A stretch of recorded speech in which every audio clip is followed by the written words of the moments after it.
So Cody versus Jericho. Cody Rhodes versus Chris Jericho. All Elite Wrestling, full gear.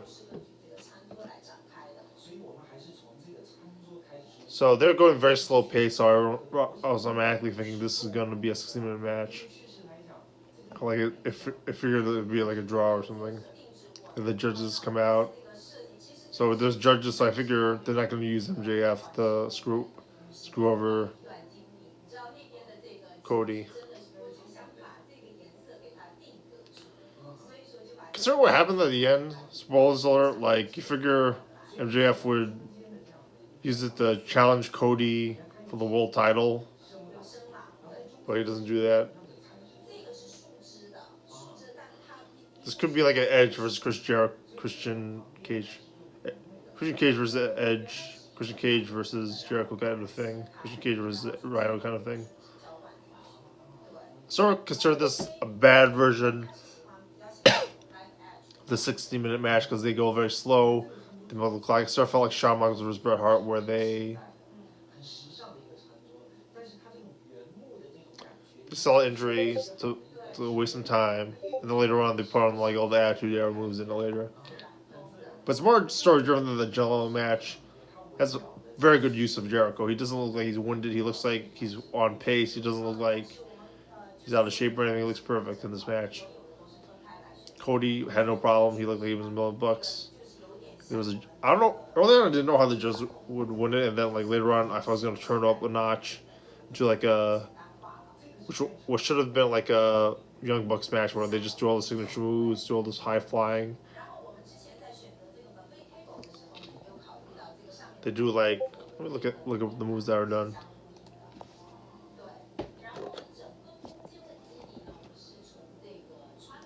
Like he Jericho Cody like falls into the steel ramp, entrance ramp.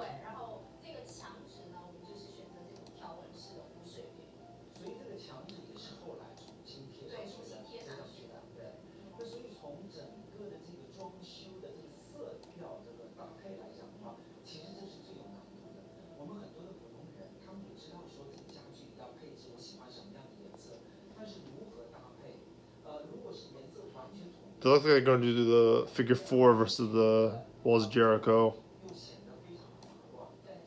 It did feel like a dusty finish, I guess, how they super set it up and then like it doesn't feel satisfying. Like the TNA stuff goes for a super.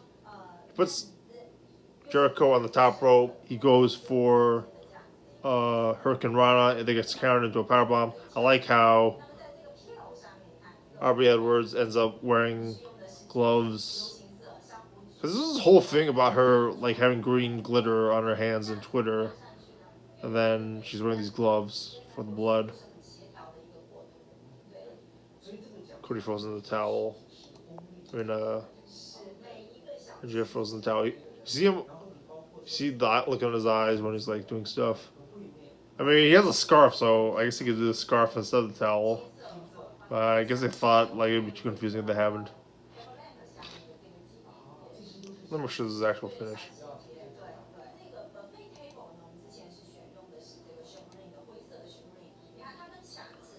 Starts kicking him in the face. Does a lot of kicking in the face.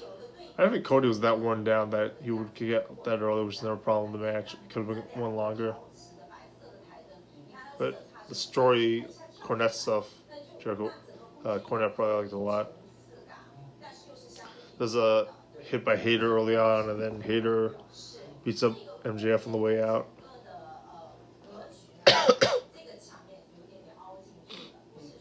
He uses the belt in the middle of the match, Jericho, and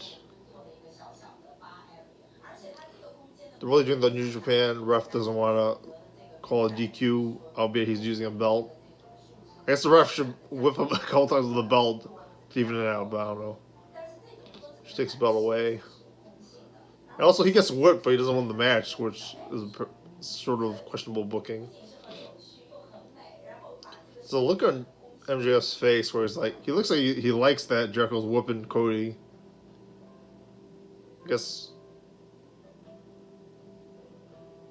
MJF as part of the Inner Circle. And I feel like he'll fit if Jericho leaves for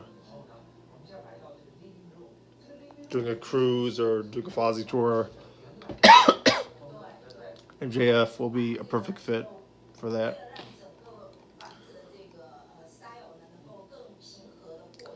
There's a guy who throws water at him, and people were wondering if that was a plant when I saw like security like go right after him. So I'm assuming it was real, but they said the time was good. The legal stuff is you can't do that because like you're violating AEW space, AEW property. You're going to have a sign. If you give a beer to Kenny Omega and Kenny Omega takes it and leaves the weapon, that's fine. But like you can't violate the space, the property of AEW or the arena while you're doing that. So safe stuff. Talking about that. Just look like Brett versus Austin, how he's bleeding on the forehead before finishing the match.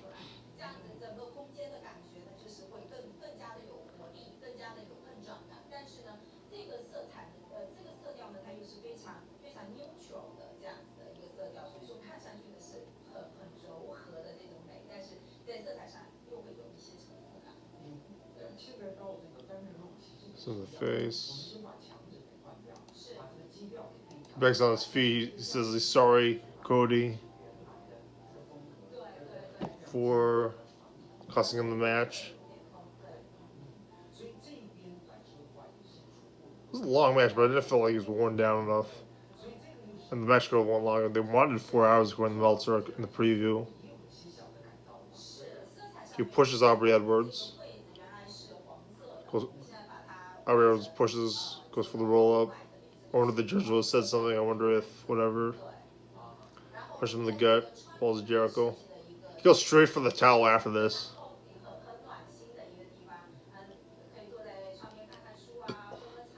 Let's see what he says.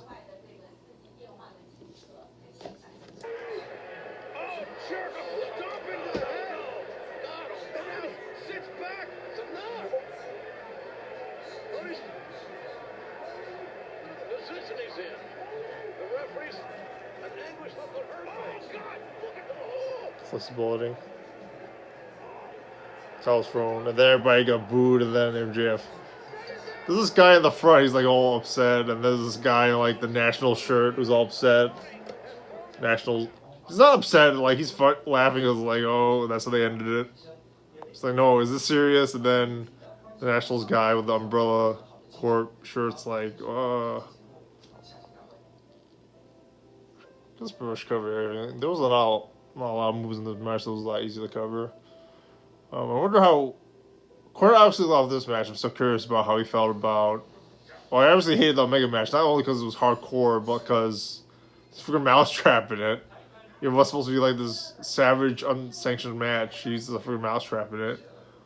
Look, he used to have the chainsaw arms.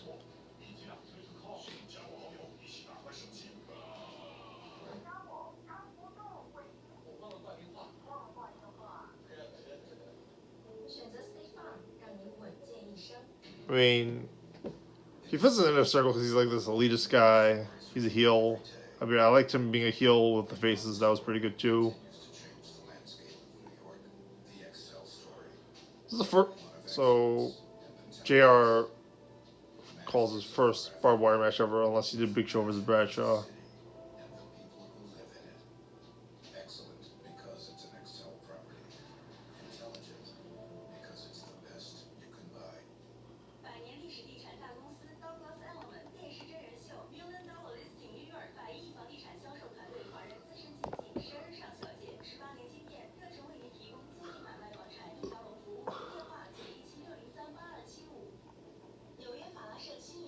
Forgot what I was going to say.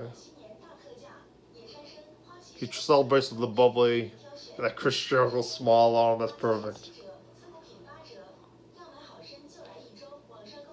They should have done a post season on YouTube where he's like celebrating with MJF and the bubbly. I guess check that Inside the Ropes podcast.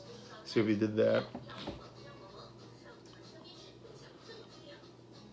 The cut on Cody's face is ridiculous. Like, he has this huge gash. He looks like freaking Frankenstein with a huge cut on his head. I guess the blood didn't come out, but it's still a little ridiculous. They just stitched him up. Spend a couple more minutes. It's a guy with a StarCast 3 shirt on in the front. It's his Giant Bomb shirt in the front. I'm trying to figure that's purple. Was that? It's overdone. What I was going to say, that part covers everything, pretty much sure. We're thoughts and subscribe.